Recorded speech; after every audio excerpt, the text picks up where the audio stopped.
Du-du-du-du-du-du. Hi guys, I'm still making my coffee and tea. I'm actually going to make a tea and a coffee. Hi to everyone. Yeah, I did quickly read some of your comments. It's a funny one. You guys were talking about our partners and family because we're so obsessed with Elvis and our lovely family that we have defending Elvis. We come together every day, a few times a day. They don't realize that we are actually friends. They don't see it. They're like, yeah, but come on, you don't know them. They're like on the other side of the world or the other side, different countries. I'm like, yeah, but when you speak to someone every day, you get to know them. You do. So actually, my wife doesn't have a problem with the friendships I have. She's okay with that. She has a problem because I don't do enough cleaning. She's like, well, if you're on your live streams, you're not cleaning the house, doing the cooking, going shopping, walking the dogs, blah blah blah. But I actually do. Yeah, I've just been now for a walk. This morning I fixed the camper. The clutch cable snapped on my 1967 camper. So I actually do juggle things, so I actually do make sure I get everything done. But I've never had a problem with my wife when it comes to jealousy. Like she's not that sort of person. Like this, obviously, this was bought for me, my TCB necklace. There's no problem with that. She's happy for me. She just wants me to do more around the house. If she had it her way, I'd be mowing the lawn, painting the windows. Get it? She wants me to fix this, fix that. But I do all those things. I do mow the lawn. I need to paint the windows. But right, let me grab my tea. So you get what I'm saying, guys? So I'm gonna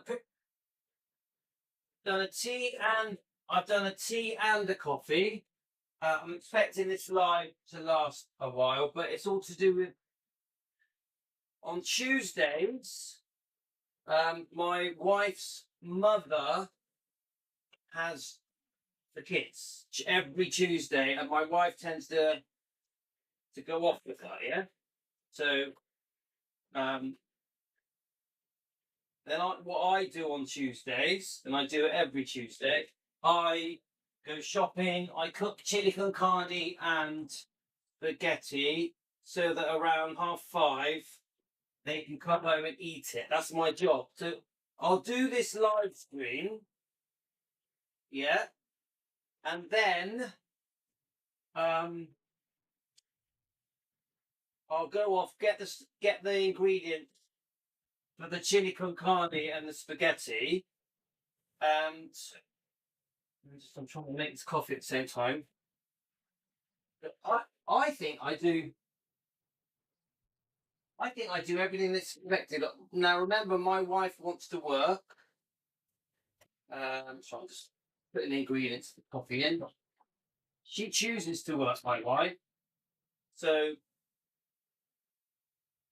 which means I'm home a lot. I'm home a lot. I do work, but I work now and then because obviously me and my twin brother have properties, and we do have to look after them. Things do happen, but it's a different kind of job, isn't it, guys? Because it means I can be home a lot, which is why I can do this channel. Right, let me get over to you guys. I'm just waffling. Da, da, da. Whoa! So could you hear me, guys? Well, I was talking over there. Could you hear me? So hi, Jean. Cannot stay on here very long. Don't worry. You can watch the playback. Right. Let me just guess. Yeah, come on, guys. We're Elvis fans. We're going to be distracted, aren't we? And we're not.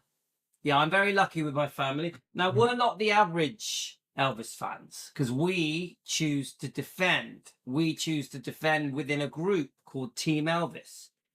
We join with Elvis fans around the world to defend, and we defend Elvis, Lisa, and the bloodline. So we have a job to do. We are part of a movement. Yeah.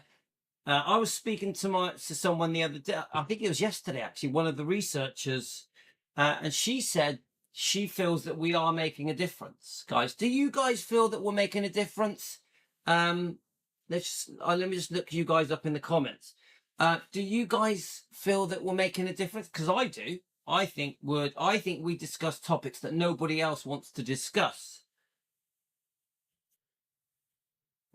What do you think, guys? Do you think we're making a difference? Hi, Martha. So I mean, I don't have time to tell everyone, but I will just quickly say we're live on the Facebook.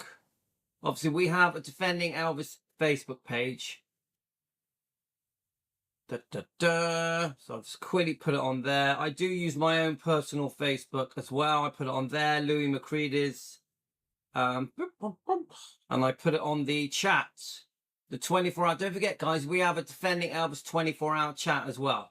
Yeah, which you guys do join. Let's have a look. Okay, so I think we're done there. Okay, right. So let me just see. Yeah, Louis, you are. Yes, we are. Yes, you are making a difference. You're trying to open my eyes to Priscilla. Yeah, I think I would change that a bit, Carolyn. We are making a difference. We are making a difference. Yeah, this is very much a joint effort. There's many a time where I've needed you and your guys' help on research. In fact, today's topic was sent to me by Rick. Yeah, Rick Frederick, who is an expert on Riley Q and Finley and Harper. Yeah, and Lisa Marie. So very much I need your help. Like, the researchers help me. I would say the most help I get is from you guys, from Team Elvis, sending me things. You're the main people that help me. I'm now on. So how are you, Karen? Okay, right. Yeah, Pat, I think we're making a huge difference. Yeah, I'm not sure if we're at huge yet, but hi, Jean, hope you're well. I'm just quickly checking your comments. Anyway, so guys, to anyone that has bought me a coffee or sent me a super thank you, it does matter to me if you buy me a coffee. I'll tell you why, because I feel that I put loads of hours in, 5, 6, 7, 8 hours a day. So every now and then you guys send me a super thank you or a coffee. It's just your way of going, thank you, appreciate it, thanks for your hard work. It does mean a lot to me. I like it. Yeah. Whether it be even the membership, it's only $1. Yeah, it's such a tiny amount that I think I'm worth $1. Am I worth $1 to be a member? Surely. And we still have nearly 60 members, guys. So thank you to the members. All right, someone's just bought me a coffee. Who is that? Oh, Pat. That is very kind. That's very kind. Guys, it's a nice gesture, isn't it? It's like giving me a chocolate bar. It's like going, oh, thank you, here we go. I think it's very sweet. So, right. So today's topic was not going to be today's topic, but because Rick sent me that video, I thought I'm going to check it out. Now, I didn't know this at the time, but the video that Rick sent me is a brand new channel that has only done one video. I thought, oh, let's promote them. You know, I love promoting channels, guys, even though they always throw it in my face. So let's see if I can get it. Now, this channel, let's have a look, see if it comes up. Here we go. Right, here we go, guys. Ooh, let's pause it. Subscribe button for future. Right, okay. So this is a brand new channel, so I want to give him a shout out. He doesn't.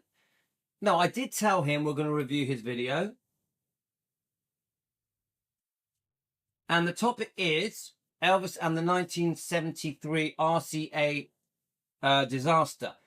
Now, we are going to research this together while we're on here. But as far as I know, it's possible this was caused by the second divorce settlement that Priscilla promised she would never do. Remember, she placed a lien, a debt, created a deed of trust, a debt on Graceland. Priscilla did this with her lawyers. She said there would never be a second divorce, but she accused Elvis of fraud and reopened things with in the court system, whatever it is, for going against an agreement. She had an agreement. Remember, everything I say is alleged for entertainment purposes, just an opinion, not fact, just a discussion. But when Priscilla did the first divorce settlement, it was all agreed that she would not go back for more money. It was quite a fair settlement. I would say if Priscilla had stuck with that agreement, for a start, Elvis was always going to make sure she had loads of money. Yeah. I think if Priscilla had stuck to that agreement, I think Elvis probably would have been all right. And I also think it would have been possible for Priscilla and Elvis to become friends. Remember, Priscilla always says, we are friends, we are friends. We were always friends. We were better apart, all that bullshit. I don't believe none of it. I think they could have been friends. Even when they had the divorce and they leave the courtroom holding hands, and then you got this lie that Elvis sang, I will always love you, into her ear as they left, which is bullshit, guys. But in my opinion, for entertainment purposes. But I think it is possible that they could have been friends after the divorce, even though the divorce was horrible. She runs off with Mike Stone. She's been secretly seeing him for a year. It all comes out. She demands a divorce. Everyone tries to say, oh no, it was Elvis that wanted a divorce. It was Elvis that ended the relationship. Nah, I'm not falling for it. He caught her being unfaithful, went crazy. She demanded a divorce when she had been caught. And then Elvis, I think, wanted to be the one that went through with the divorce procedures. Yeah. I will say this. Elvis did have some guilt because, how can I say it? Elvis has always admitted, and he said it. Oh, I can hear something. All right, someone's just sent me a coffee. Who's that? Oh, Carolyn. Oh, Carolyn, thank you. Carolyn and Pat, thank you so much. It's very generous. Thank you very much for sending me a coffee. That's all I can say. But my point is, Elvis did have a little bit of guilt towards the breakup. Once he calmed down, once he got used to things, once the agreed amount of monies and monthly spousal payments that have been agreed, and obviously they shared Lisa Marie. Once Elvis calmed a bit, I think he did have a bit of regret. Like, oh, I was away a lot. I was touring a lot. I was away making the movies.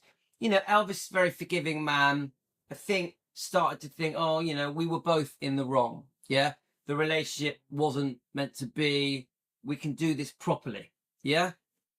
But no one, I don't actually know the reason why, but there is a point where Priscilla goes, do you know what? I'm not getting enough money. I think it's because Priscilla couldn't live the lifestyle that she had been living for the last 10 odd years, maybe longer. Yeah. Obviously, Priscilla lived like royalty. She moves over in the end of 62-3. She gets everything she wants. House, money, car, clothes, obviously food. Elvis lived like a queen with Elvis. She went from a very humble beginning in Bad Newheim, living with her parents. I mean, they had her parents, her father, her stepfather had a good career in the army or in the forces, whatever you call it. They were middle class, probably, yeah. But she still moved from Bad Newheim to Graceland, and the life she was living was unbelievable, a magic life, a dream life, yeah. So she was used to having the best of everything, being around celebrities, obviously around the Memphis Mafia and the wives. Her friends and family could visit, her brother, her sister, her mum, her dad. She had a lot of freedom. Don't believe the bullshit that she was being groomed and controlled. It's bullshit. She had loads of freedom. She was no prisoner. at Graceland. Another myth. She had a bloody good life, but they were both being a bit naughty, I think, Elvis and Priscilla. In the earlier years, when she first moved over, Elvis lived as a single man, I have to be honest. Seeing different people, possibly Anne-Margaret, still was seeing Anita Wood at the beginning of the 1960s. Elvis was no angel. I always say this, you have to break down each year and understand why Elvis was seeing different people. There was always a reason. It isn't just as simple as just blatantly being unfaithful. There was always a story behind each woman that Elvis would see. Same goes for Priscilla. There's a story behind why she started dating the dance instructor Steve Peck just after Lisa Marie was born. I'm not making any excuses for it. It was disgusting what she did. She should never have done it. There's another story leading up to when she starts dating. She went after Mike Stone. She chatted Mike Stone up, the karate guy. She had met him before, I think, when they were on their honeymoon in Hawaii. Priscilla had met Mike Stone before. Mike Stone had briefly met Elvis a few times, yeah, concerning karate and that the world of karate. We know the world of karate meant everything to Elvis. But this is my point. The first divorce settlement was pretty fair. We also know that if Priscilla was short of money, Elvis was always going to give Priscilla and Lisa whatever she wanted. Doesn't matter what it was. Elvis would always have been very, very generous to Priscilla. They could have been friends. They could have been friends. But she makes a promise. I won't go back for more money. She gives up using the Presley name. This is another thing she's gone back on. She did stop using the Presley name, started using Bulow. Yeah? Now, this is where things get weird. No one really knows whose idea it was, but at some point, around 1973, she decides she's not getting enough money and she wants a lot more, much higher spousal payments. She wants property, a very large amount of money, an amount of money that Elvis could not afford. Elvis did not have the money. So in the end, the deed of trust is created. A debt is placed on Graceland, which to me is just terrible that Priscilla would even allow that. Just the fact that Priscilla even allowed a debt to be put on Graceland, a deed of trust, a lien, is disgusting. That is one of the most shameful things Priscilla has ever done. She had some lawyers helping her. I don't know who was advising her. Some people say it was Robert Kardashian. I don't know. I don't know the truth. This is when, in my opinion, there's no way there was a friendship. In my opinion, after she went back for the horrific deed of trust, the debt placed on Graceland, demanding a massive amount of money. Someone said to me it could have been 1.5 million, which was an absolute fortune then. She wanted a very large amount of monthly spousal payments. She also wanted, spending money, and she also wanted a percentage of the royalties. So she was really going for it. Yeah, she was going for blood. Some people say she wanted to own Gracelands. Right, so this is where I'm getting at. Elvis is between a rock and a hard place. Vernon is going mad, pulling his hair out. How are we going to get this money to pay Priscilla? We can't afford it. Where's it going to come from? So in the end, I've heard, this is just for entertainment purposes, guys, might not be true, but in the end, it's decided. I think Colonel Tom Parker is part of this process. Colonel Tom Parker starts negotiating with I think, RCA Records to sell Elvis's pre-1973 recording rights. Yeah. It ends up being 5.4 million. I think it starts off at 3.5 million. Then Colonel Tom Parker wanted a 7-year contract and a percentage of different things. So the whole point, I've heard, this is only an allegation. The whole point is that the money that Elvis was given, which he had to split with Colonel Tom Parker and pay taxes, was to help pay Priscilla off, because it was agreed to pay Priscilla in installments. Yeah, in installments. And this is why the deed of trust was created and the debt was placed on Graceland. So there's, in my opinion, there's no way they could have been friends. Once they had that agreement, this massive amount of money, this installment plan, Elvis had to sell his recording rights pre-1973 to be able to afford to pay Priscilla. I don't think they were friends. I think it was just all about Lisa and Priscilla. I think most of the time Priscilla phoned Elvis, because I do think they phoned each other a lot. It was arguing about Lisa and money. They were still arguing about money, I think, just allegedly for entertainment purposes, just my opinion, sharing an opinion, discussion.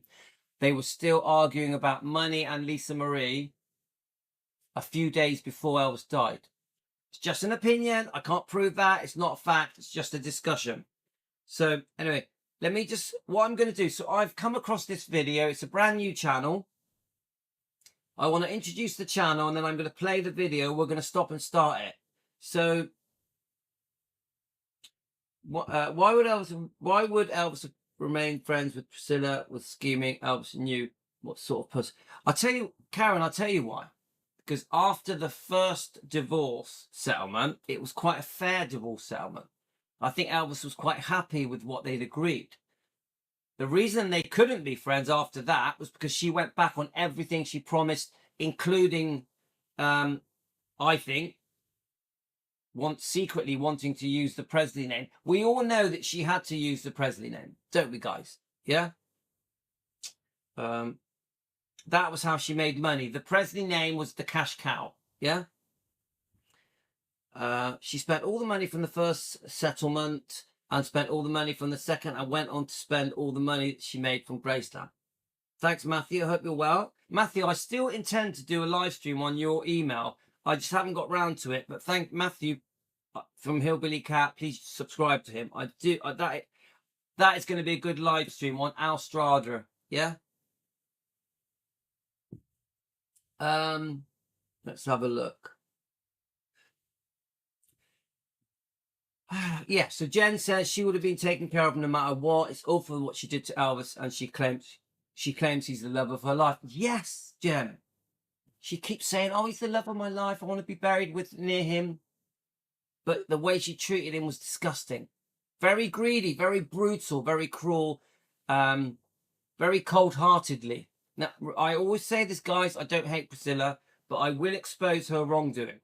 We defend from love and kindness. We never defend from hate. We are not a Priscilla hate channel. We will do things the right way so that we're taken seriously. To be credible, we defend from truth, not from hate. Let's just have a quick look. I'll quickly read your comments. No, my wife's going to be home soon, so I'll carry on for a bit when she gets home. Hi, Terry. Please subscribe to Terry's channel. Elvis History. Let's have a look. Right, okay, guys. So I need to sort of bring things forward anyway because I'm tight on time. I want this live to last an hour. I do like the lives to last an hour. Carolyn, I was just about to play the video as well. It's not actually that long, the video, but I am going to stop and start it. So here's the channel. Please subscribe to it. Yeah, he's a new channel. I have no idea who he is other than his name is Dom. And the channel is called Elvis Himselvis Channel. Elvis Himselvis Channel. HIMSELVIS. He doesn't really know that I'm going to promote his channel. I did leave a comment for him. And this is his first video. He's got 85 subscribers. That's pretty good for someone who's just started. The topic is Elvis and the 73 RCA disaster. So the topic is Elvis selling his pre-1973 recording rights, which should never have happened. I want to make that very clear. This should never have happened. It was you. There's a few people to blame, but Colonel Tom Parker is one of them. So let's review it together, discuss it. I'm not sure if we can do this in one part. I want to play the video, but I also want to see what we can find on different web pages. I want to put it a search into YouTube, see if there's any information out there about the pre-1973 recording rights that were sold to RCA, which I blame the divorce for this happening. We're going to research as we go because I haven't researched this, okay? But I have watched this video. So let's go, guys. Future videos. Well, today we're going to talk about what goes down as one of the worst music business deals in history. And unfortunately, it's to deal with Elvis, the Colonel, and RCA. It's the 1973 sale of Elvis's music catalog.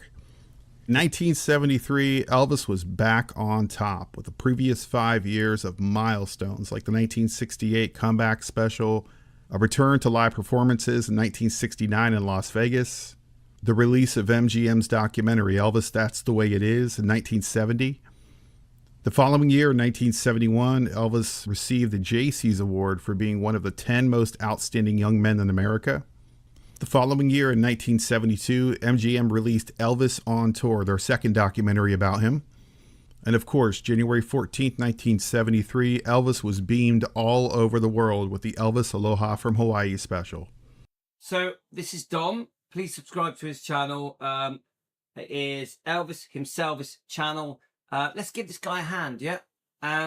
So his first video, I really like it. He's obviously put a lot of thought and research into this introduction here. So let's listen and we'll stop and start. And then we're going to go off do some research and try and understand why Colonel Tom Parker decided to do this. Don't forget, Elvis went along with it. So let's keep going.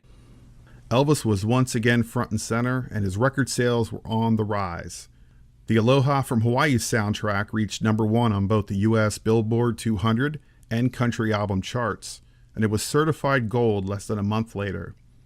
As record sales rose, RCA Vice President Mel Ilberman orchestrated a deal between RCA and Colonel Parker that would change Elvis's financial future for not only the remaining years of his life, but also for Elvis Presley Enterprises for decades to come.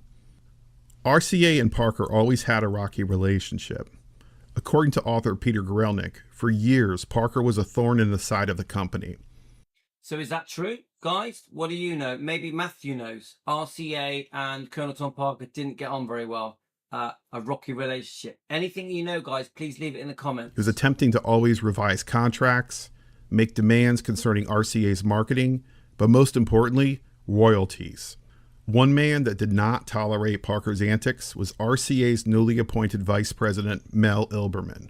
Where RCA would entertain Parker's complaints in the past, Ilberman looked to rid Parker for good by taking away the Colonel's main source of leverage, royalties on Elvis's records. Along with the approval and the assistance of RCA's Senior Vice President Rocco LaGinestra, Ilberman devised a plan that played off of Parker's greed. Since RCA already owned the physical recordings of Elvis's music, as any record label does, Ilberman wanted... Oh, hang on. Let's read that. Hang on, let's read it. RCA already owned the physical recordings of Elvis's music, as any record label does. Right, let's read it.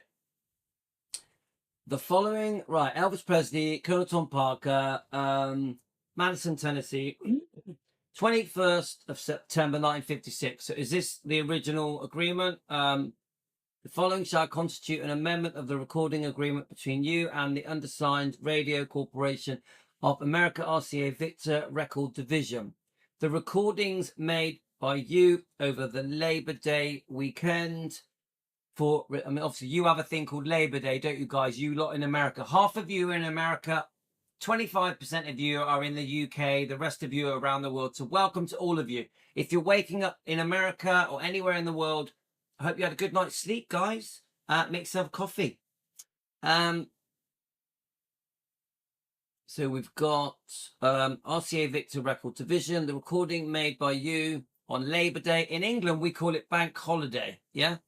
Weekend in album form may be released by the undersigned in 33 and a third RPM album form or in 45 RPM extended play containing 4 or more of the said recordings on the record. However, none of these recordings may be released in single record form consisting of 1 or 2 recordings on a double-faced records within 1 year from the release of the album unless and until the prior written consent there has been secured from Elvis Presley and Colonel Tom Parker.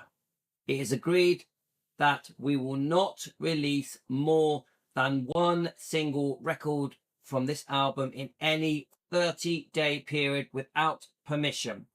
And it's signed by Elvis, the Colonel, and H.L. Letts, who is the Vice President and Operations Manager of Radio Corporations of America, RCA Victor Record Division. Okay, interesting. Ilberman wanted to propose a buyout that would silence Parker's continual petitions and arguments concerning the royalties.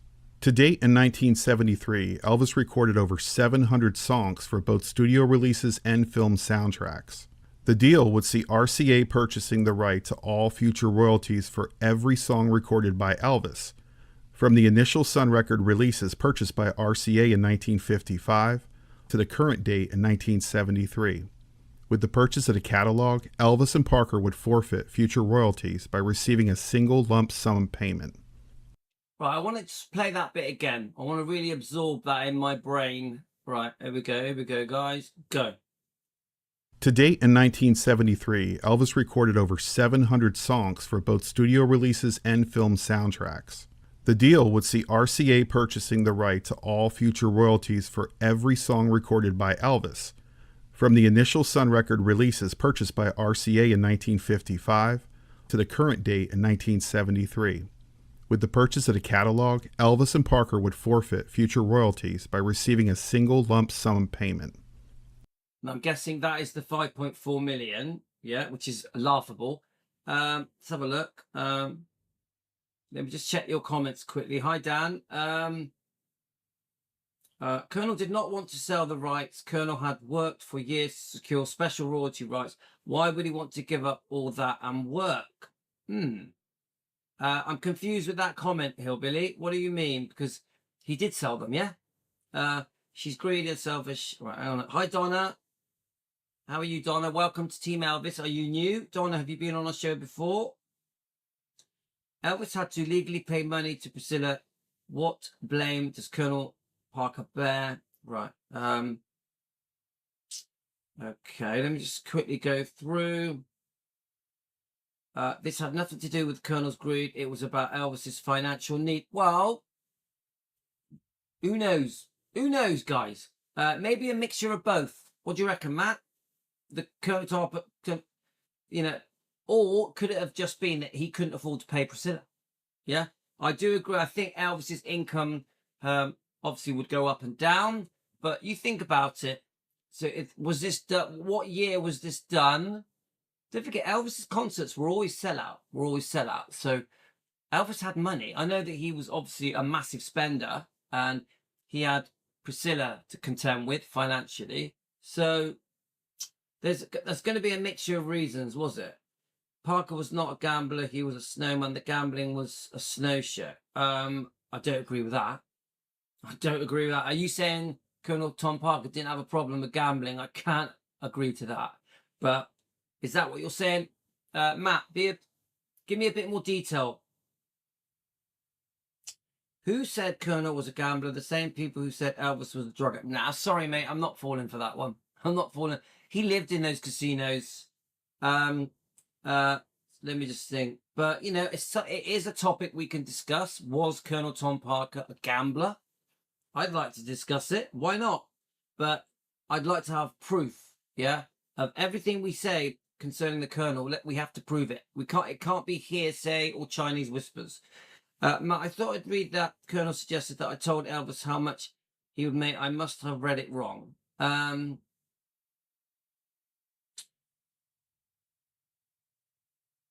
Let me just read that again. I thought I'd read that the Colonel suggested it and told how Matt would make. I must. Right, okay. Well, I understand, Karen. I understand. Right.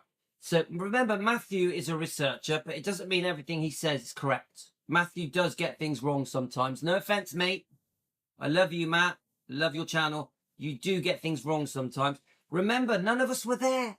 None of us were there. We don't know. None of us have definitive proof of anything.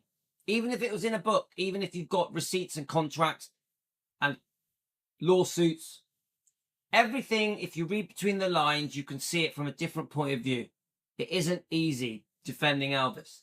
I don't agree, Hillbilly Cat. There was a lot of people said that he lost 1 million in one night. Yeah, guys, come on. Matthew, he was a gambler. Come on. Let's have a look. So it's very clear that Matthew doesn't think Colonel Tom Parker had a gambling problem.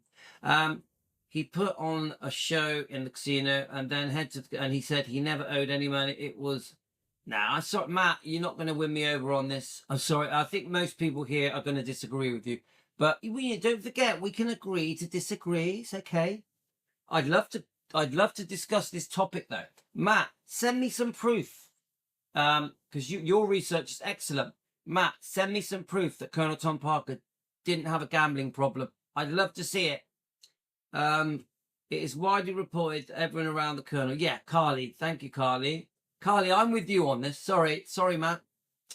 Hillbilly, you're 100% wrong about his gambling. Mafia members have all the crazy stories in his gambling. We all knew. Yeah, I agree. Dan, I'm with you. Colonel did not sell the rights. Elvis sold the rights. That isn't straightforward either. You'll see as we watch this video. Yes, Elvis was part of this process. Yes, but the Colonel was heavily involved in selling these rights. So again, Matt, give me proof. We need proof. I say this with respect, Matt, because obviously I really like Matt. Matt has been very good to me. Gives me great information. Yeah, doesn't mean I agree with him all the time, but a lot of the things Matt says to me, I do agree with. So, but what do I know? I'm just a fan. What do I know? I'm not a researcher. I'm just a fan at home in my kitchen discussing Elvis stuff. We could agree to disagree on many things. So Matt says, it's not a mixture of both. Colonel, he knew he would make more money by keeping the right. Sorry, mate. That's just your opinion. Remember, we've all got different opinions. We can just disagree and agree and chat and discuss. That's the whole point. This is a discussion program. This is not a factual program. Yeah, we discuss things together as a team with Elvis fans. Yeah, we're not in a court of law here. Fortunately for the Presleys, Parker usually got 50% of the songwriting royalties. When Elvis sang a new song written for him, they still get that when someone new covers the song. Okay, Frederick, I'd love to know all the details.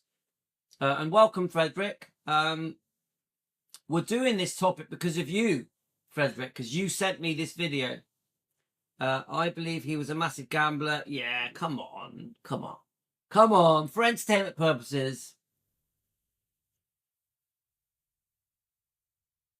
So, Hillbilly, Matthew says, no one has definitive proof Colonel ever lost $1 at gambling. Come on.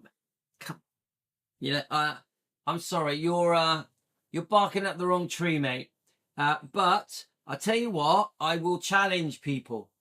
Send me definitive proof that Colonel Tom Parker gambled.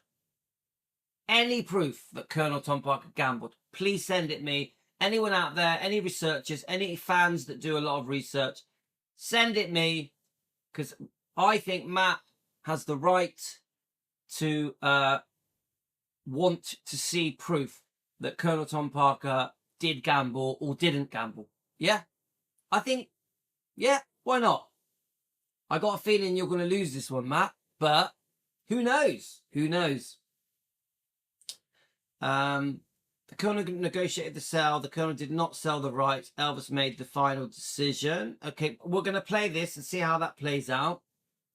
If you search, you can find dozens of people that knew firsthand Parker. Yeah, so Dan, send me anything you can find.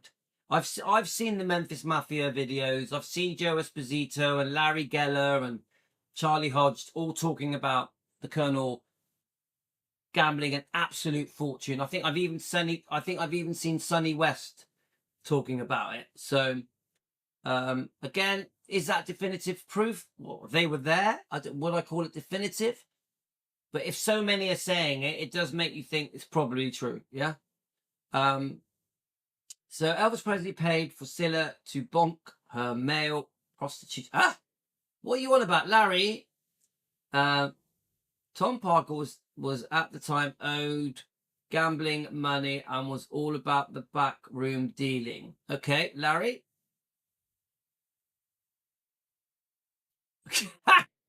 Larry, what are you talking about? Welcome, Larry. Hope you're well. It's all right. You put a smile on my face. How are you keeping, Larry? All right, so Jen, I have to look up when the new book will be out about Colonel Tom Parker. And do you know, I have a Colonel Tom Parker book. I could go and grab it, but even if I did, but is it with Peter Guralnick? Yeah, is the new book coming out? Yeah. Colonel did not gamble money. He gambled chips. They had no value. It was all about the show with the casino owners. I know what you mean by that, Matthew, about the chips, but he would have had to, there would have been some money and deals exchanging to do with Elvis's contract. And I know what you're saying. I understand what you're saying, but really, I understand that there was a show that him gambling in the casino would bring in customers. I get it. I know where you're coming from. Yeah, but he still had a serious gambling problem. But I understand your point. Did you know Colonel was personal friends with the hotel? Yep, I've done quite a lot of research on all that kind of stuff. Right, let's play the video. But how much was Elvis's catalog worth? To produce a figure for the offer, Ilberman and Lagenestra calculated royalty payments paid out over the past 7 years. So guys, I want to quickly make my coffee. So I'm going to play this from the beginning and then I'll come back. Okay, guys? Well, hey everybody, it's Dom from the Elvis Himselvis channel. This is your stop for Elvis news, stories, and tidbits. If you like this channel, remember to hit the subscribe button for future videos. Well, today we're going to talk about what goes down as one of the worst music business deals in history. And unfortunately, it's to deal with Elvis, the Colonel, and RCA.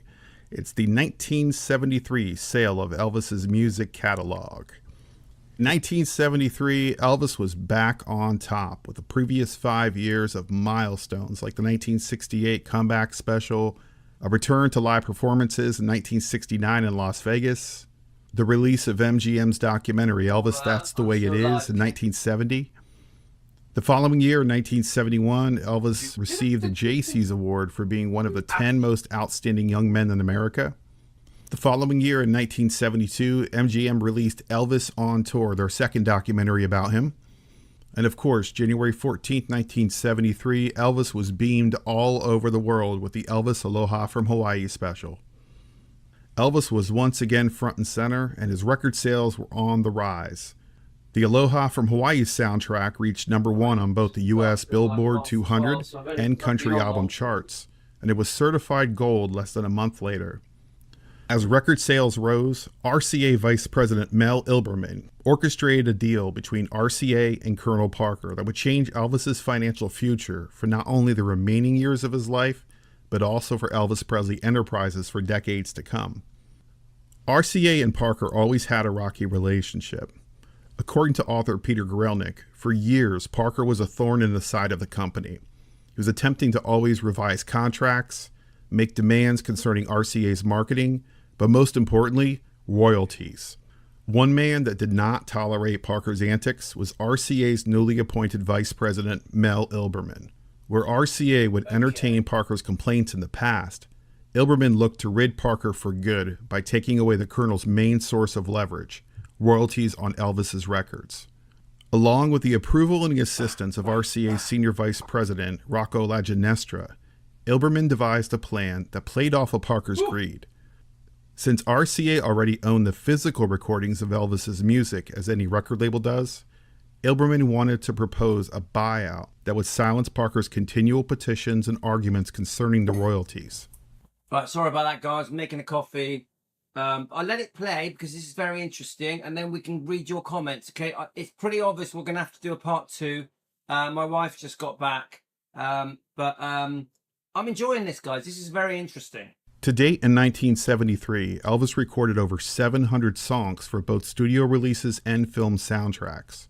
The deal would see RCA purchasing the right to all future royalties for every song recorded by Elvis, from the initial Sun Record releases purchased by RCA in 1955 to the current date in 1973. With the purchase of the catalog, Elvis and Parker would forfeit future royalties by receiving a single lump sum payment. But how much was Elvis's catalog worth?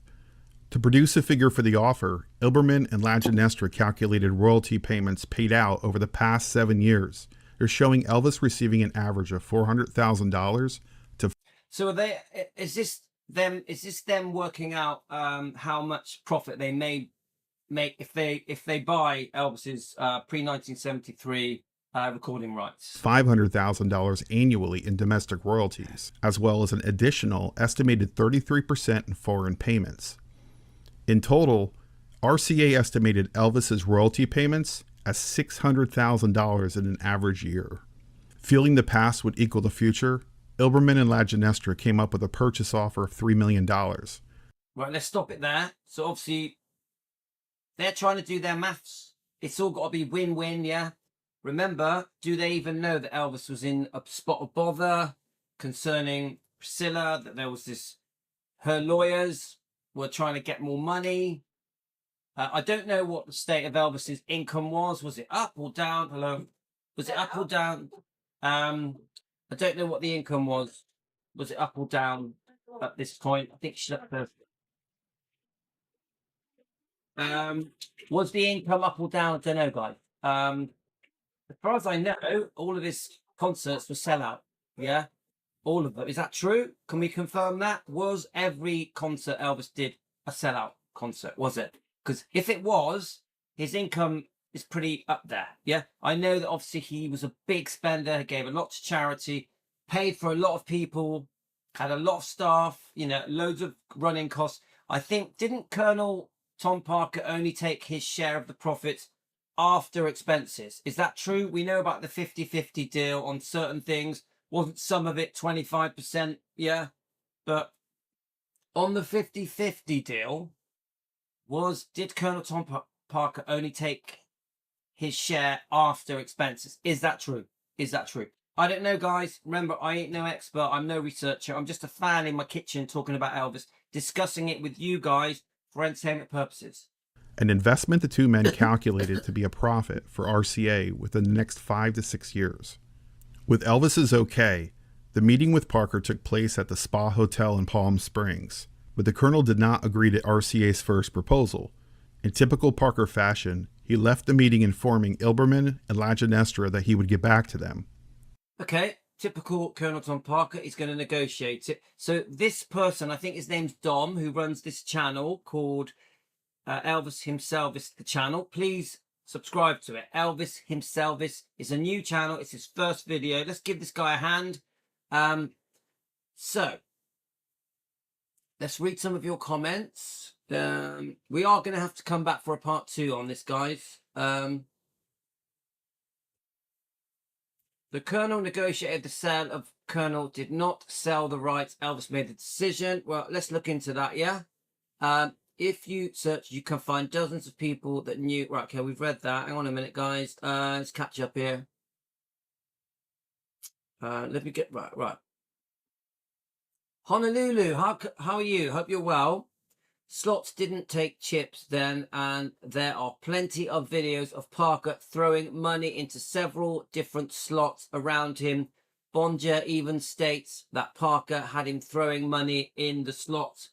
Thank you, Honolulu, Elvis fan. Welcome again.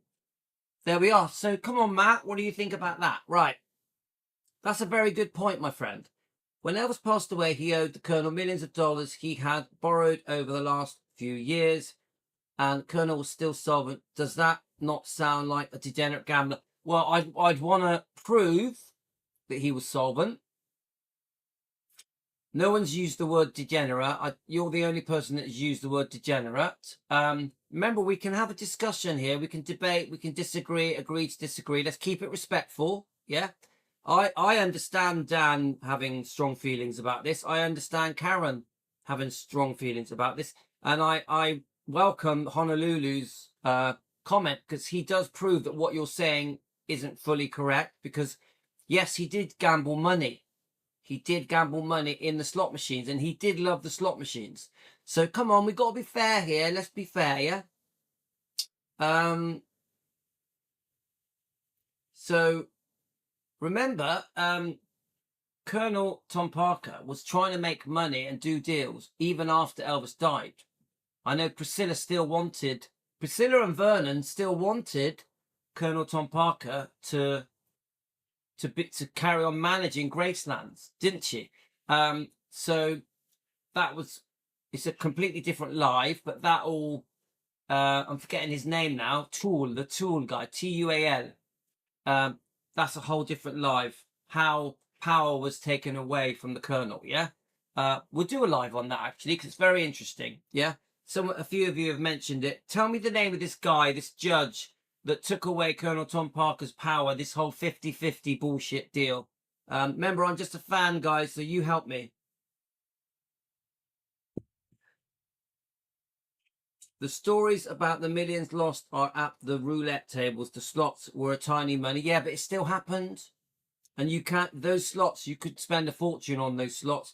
And I do believe that Colonel lost millions at the roulettes, but I also understand that if the Colonel had unlimited credit in the hotel, yeah, the casino, it wasn't like he gave them cash and then they gave him cash. It was very much a deal was done, and they would allow him to have unlimited spending of chips, as you say, at the casino. So I do understand Matthew's point. Yeah. Okay. It's the opposite. Parker, even Elvis gambling would hurt the casino. They want to watch them play, therefore not be playing themselves. Right. Okay. Elvis gambled several times in the casino and they loved it. Yeah, he may have done. I don't know. Is there anyone got any proof that Elvis would go in and gambling? It wouldn't surprise me, because why not? Why not? Elvis is just having fun. Come on, casinos are fun, guys. I used to go to the casinos in the 90s. I thought it was good fun, but it was a waste of money. I'm very against gambling. My father was a compulsive gambler. My life was seriously impacted by my father's very bad gambling problem. Yeah, for 30 years, gambling really affected my family. Yeah, I never gambled. I'm not a gambler. I'm completely against gambling. I went 3 or 4 times in the 90s. I didn't like it. It was a waste of money. It's a waste of money. I'm completely against gambling. Completely against it. So Honolulu, slots are gambling, which you said he didn't do, and it's not small money. This is the way. Much misinformation. Thanks for the entertainment. I'm done. Honolulu, don't worry. We can agree to disagree with Honolulu. I'm actually on your side. I agree with you. I agree with you. Try not to take things personally, guys. This is a discussion. That's all it is. It's fine if we disagree. It's fine if we disagree. It's okay. Right.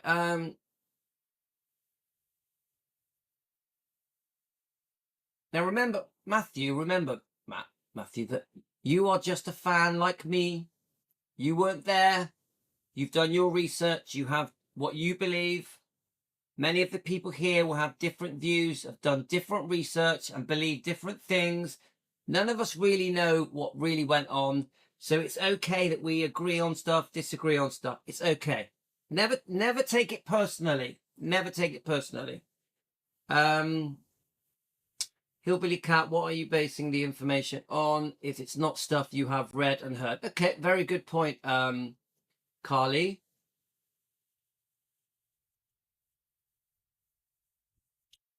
Right, this is right. We're catching up on the comments. The Hilton continued to give Colonel an office for life. Is that because he owed them money? No, because I can see that Colonel Tom Parker being there was a draw for the hotel. Look, come on, even now at the Westgate, they've got Dave Stanley there. He's a draw. The Elvis connection is a draw, isn't it? I completely see that Colonel Tom Parker was good for business. He was a very flamboyant, very interesting character. So I get that. I completely understand that. Jerry Elvis did not blah, blah, blah, blah, blah. Please, no one take anything personally. I just like to get passionate about discussing. Oh, thank you, Matthew. I appreciate that. I appreciate that. Remember, we agree to disagree. It's just a chat. Louis in his kitchen drinking coffee in his silly vest. Yeah? Let's not take it too serious. How can you take things seriously when I wear a vest when I do my live streams? Yeah? Okay, let's go, guys. When Parker contacted them, he counteroffered with an increased lump sum of $5.4 million, in addition to a few additional provisions to ensure continual income for himself and Elvis. The deal looked like this. The 5.4... Right, here we go. The deal looked like this. When this video ends, I'm going to have to go, but I think we have to do a part 2. I also want to discuss the situation where the deal, where Colonel Tom Parker's deal with Elvis was smashed and taken away from him. We need to do a live stream on that as well. We've done one before, but I want to do one again. Let's keep going. $4 million for the entire catalog was final. It was not for a term, meaning that if they accepted it, RCA would have control over Elvis's royalties for life. But Parker had additional demands. He wanted to... There we are. I want to jump in and thank Pat. It was Judge Blanchard Tool. We're definitely going to do a live on that. So anyone wants to send me any information on that, there's a lot out there. I've seen it. There's quite a few videos. There's a lot of stuff on the internet. I've done 4 or 5 videos on this topic with Judge Blanchard Tool. He's regarded as a hero, isn't he, guys? Yeah. So thank you, Pat. You've been so good to me. To form a new 7-year contract with the following. Parker wanted him and Elvis to receive $500,000 a year against royalty earnings on the 2 albums and 4 singles for which Elvis would be contractually obligated each year. He also wanted him and Elvis to receive a $100,000 bonus at the conclusion of the 7-year term. Right, let's do this. This is concerning the 7-year term, yeah? So it was 5.4 million for the recording rights between 1955 and 1973. So basically everything prior to that date, 73. They wanted to form a new 7-year deal, $500K each per year against royalties, and then $100K bonus each at the end of the 7-year term, which some in 1970, whenever this was done, this was probably seen as quite a good deal, a lot of money. But come on, guys, now it's laughed at. That is laughed at now. But Parker included bonuses for himself. He wanted a $50,000 a year consulting fee for the duration of the contract for assisting RCA in the development of merchandising and promo concepts. And for so Parker's still trying to look after number 1. Now, Matt, I just want to say to you, Matt, let's watch this, because Matt, you're saying that the deal had nothing to do with Colonel Tom Parker, or are you? No, actually, no, you didn't say that. You're saying that the final decision was made by Elvis, but it's very clear here that Colonel Tom Parker is negotiating this deal. Yeah. So, and he's heavily involved in negotiating, even negotiating a consultancy fee. So what do you think, Matt? What do you think about this bit? Supplying RCA with merchandise and promo material. He also wanted $10,000 a year for exploiting merchandising rights on the expired contract. He also wanted a total of $1.35 million for his assistance in helping RCA tours with the planning, promotion, and merchandising in connection with the operation of the tour agreement and records made. Well, okay, so this, obviously, Dom, who runs this channel, please subscribe to him. That's clearly, it's black and white to me. The Colonel is negotiating the deal, and all of these things that Colonel Tom Parker is asking is for himself. Elvis doesn't even get this, does he? Yeah. So 1.3 million over 7 years for working with RCA Tours, 10% with RCA Tour profits, 50K consultancy fee, 10K exploiting merch rights and contracts. Obviously the new 7-year deal for just Colonel Tom Parker. So I think, doesn't this go against what you're saying, Matt? The Colonel is heavily involved again. This is somebody else's research. So do you want me to get the usual stuff? Sorry, I just asked my wife something. Do you want me to get the usual stuff for spaghetti? Laura? Yeah. Do you want me to get the usual stuff for spaghetti? You're going to the beach? All right, okay. Just message me, yeah?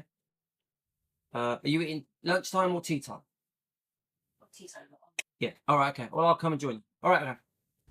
Plus 10% of RCA Record Tour's profits off the top. After it was all said and done, the Colonel would receive roughly $6 million to Elvis's $4.5 million for all the deals combined. Okay, well, that's a big deal, guys. That's a big deal. Now, Matthew, please respond to this. So Colonel would get 6 million. Elvis 4.5 million over 7 years. Yeah. So come on. The Colonel is heavily involved in this deal, guys.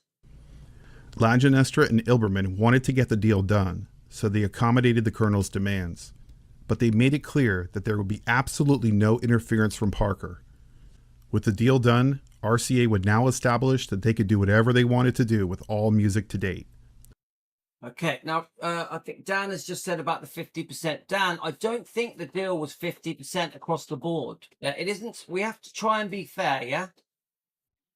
Some of the deal was 50-50, yeah? But that was after expenses, yeah?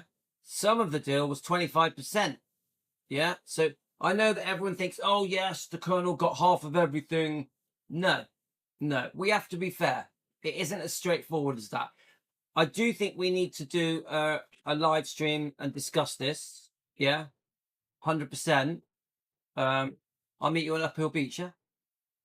Which beach? I'll let you know. All right, 100%. We got to do a live stream and discuss the deal, the real deal, not the deal that the fans talk about. Because come on, guys, there's a lot of fans that they just blankly say, oh, yeah, you know, Colonel Tom Parker ripped him off 50-50. But actually, when you really go into the deal, it wasn't as simple as that. It was after profits. Some of the deal was not 50%. And you've even got Colonel Tom Parker in interviews on YouTube. He does discuss the deal. He does discuss it. So I'm not trying to side with Colonel Tom Parker. I'm trying to say there's more to it. Okay? First, they wanted to build up the RCA Record Club. They could now start exploiting the back catalog in a way that Colonel never permitted. No longer would they have disputes over foreign royalties, container deductions, and European album content, complaints Parker would have for years.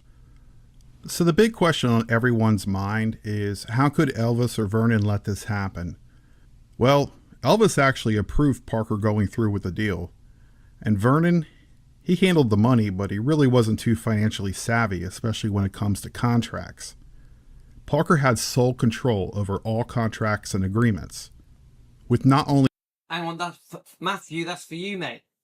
Let's listen to that bit again. Don't forget, this is Dom's research, yeah? So we're not going to say this is truth. This is his research, okay, guys? His point of view, his perspective. We can't say this is truth. And Vernon, he handled the money, but he really wasn't too financially savvy, especially when it comes to contracts. Parker had sole control over all contracts and agreements, with not only RCA recording, but with... Did you hear that? That's an important sentence, guys. Of RCA tours. I want to It was always that. under deal. And I want to rewind that. It's important. Vernon, he handled the money, but he really wasn't too financially savvy, especially when it comes to contracts. Parker had sole control over all contracts and agreements, with not only RCA recording, but with RCA tours. It was always understood that Elvis would handle the music while Parker oversaw the business. The problem was, Parker's business decisions impeded upon Elvis's music when it came to licensing and publishing deals, but that's a topic for another video. With this deal, Elvis would no longer receive royalties for the millions and millions of records that would sell from that day forward. Is that true? No, that's. I'm sure that's not correct. Wasn't the deal pre 73? Pre 73. After that, he would get royalties. You tell me, guys. The damage from the deal did not become apparent until this deal. Elvis. So I want to just rewind that bit and just, as far as I know, that Elvis, EPE and all that, do still get royalties for anything after 73. That's what I've always been told. I don't know, guys. You tell me. Elvis's music when it came to licensing and publishing deals, but that's a topic for another video. With this deal, Elvis would no longer receive royalties for the millions and millions of records that would sell from that day forward. I don't think that's correct, but and Matthew, I don't agree with your comment. You've just said Colonel did not have total control of contracts if approved by Elvis, which meant approval by Vernon. I will never say that he had total control. I will never say that, but it was obviously Vernon, Elvis, and Colonel were together involved in this, weren't they, guys?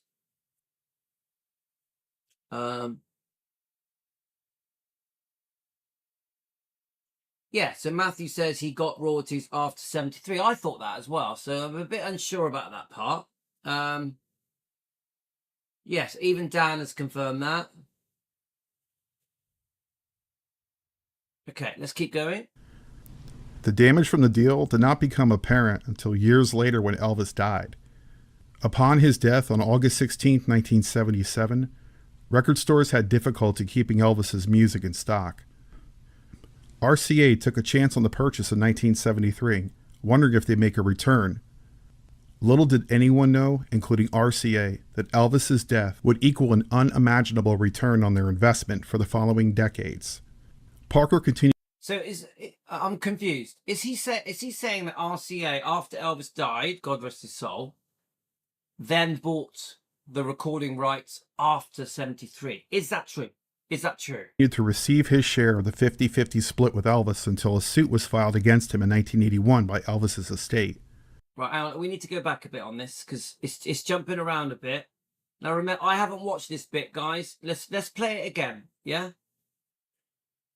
Upon his death on August 16, 1977, record stores had difficulty keeping Elvis's music in stock. RCA took a chance on the purchase in 1973, wondering if. So it says here RCA took a chance on the purchase. Is he talking pre-73? Is he saying? I think what he's saying is the deal comes up. Colonel Tom Parker negotiates the deal. It may have been rubber stamped by Elvis and Vernon.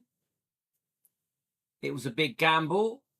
They didn't know how much profit they were going to make. It was a big investment, 5.4 million, and there was this 7-year deal that. So is he saying that RCA took a big gamble and it paid off because when Elvis died, suddenly they made an absolute fortune. They made loads of profit on that deal. Is that what he's saying? If they make a return. Little did anyone know, including RCA, that Elvis's death would equal an unimaginable return on their investment for the following decades. Right, okay. I think that is what's being said, that because Elvis died, their profit shot through the roof, which is so sad, isn't it, guys? Parker continued to receive his share of the 50-50 split with Elvis until a suit was filed against him in 1981 by Elvis's estate. Right, hang on. So we know about this Blanchard tool.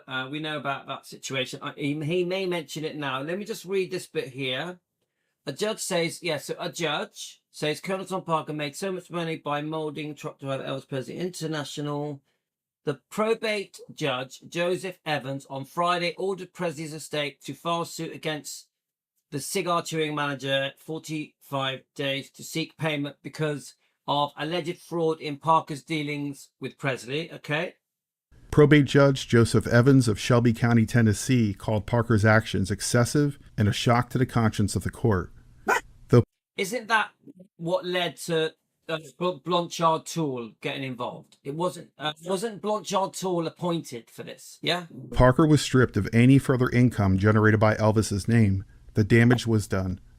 To this day, Sony Music, the current owner of all RCA assets, continues to make money on Elvis's music with reissues, compilations, unreleased material, and of royalties from sales of both physical and digital media. The 1973 RCA deal with Elvis and the Colonel went down as one of the worst deals in modern music history.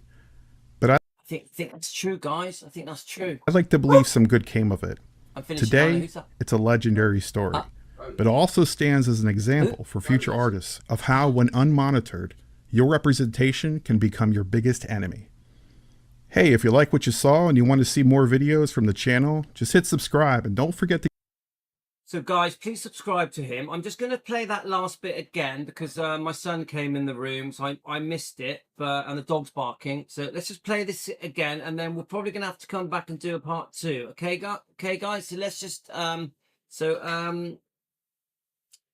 Kate Blanchard Tool was the top attorney, not the judge. Thank you, Kate. All information is very welcome. I'm just chatting at home, guys. Generated by Elvis's name, the damage was done. To this day, Sony Music, the current owner of all RCA assets, continues to make money on Elvis's music with reissues, compilations, unreleased material, and of royalties from sales of both physical and digital media. The 1973 RCA deal with Elvis and the Colonel went down as one of the worst deals in modern music history. Isn't that sad, guys? Isn't that sad? One of the worst deals in modern day history. It's gutting for Elvis, isn't it? It's gutting for Elvis. That's how I see it. Obviously, Sony have got it all now, haven't they? So, but I'd like to believe some good came of it.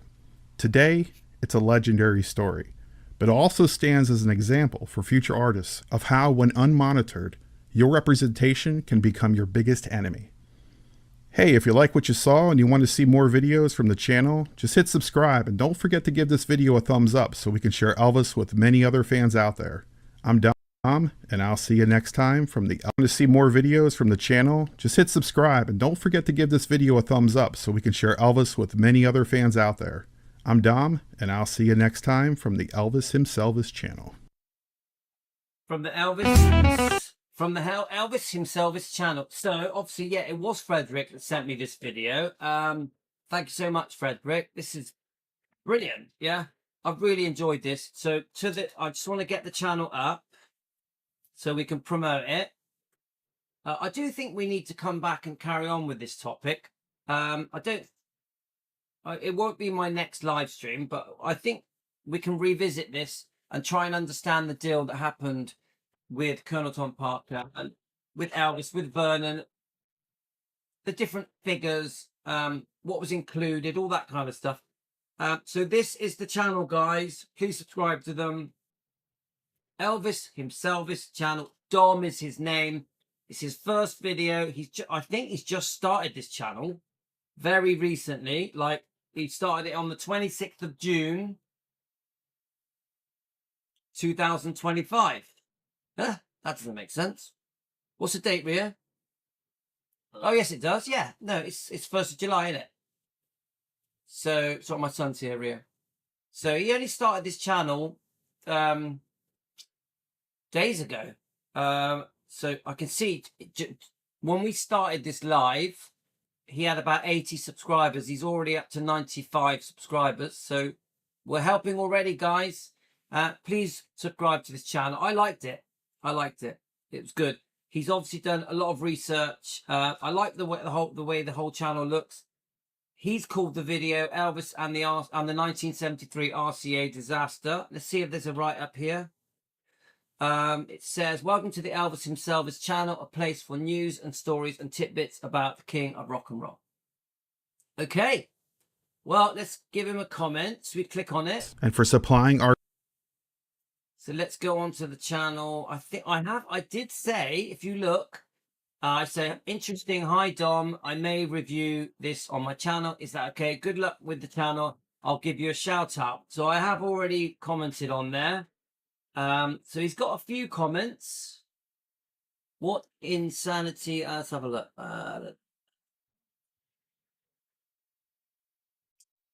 So someone says, if you read Jerry Schilling's book, Elvis was thrilled with the deal. Well, we do have Jerry Schilling's book. Where is it? Let's have a look. Let's have a look.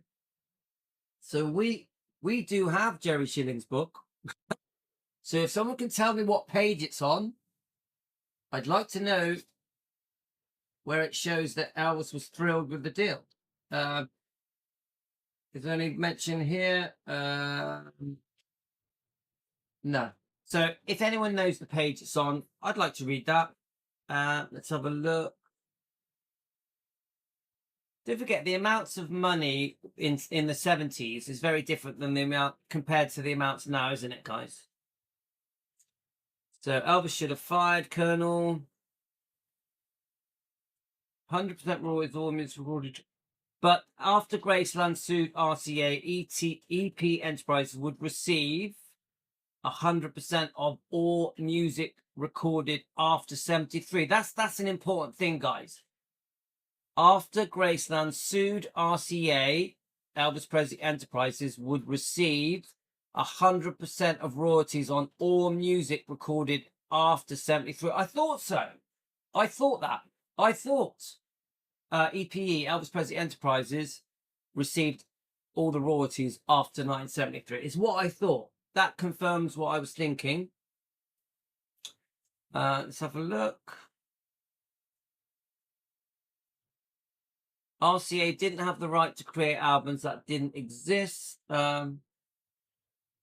Sadly, you are giving the wrong information here. The real reason for the 1973 buyout, which is known by Elvis's side of the family as fact, is that Priscilla had once again taken Elvis back to court, demanding more money, an amount in which he did not have, and asked the Colonel manager a way to come up with the amount, and the only option of at the time was to right. This is what we've discussed at the beginning of this video.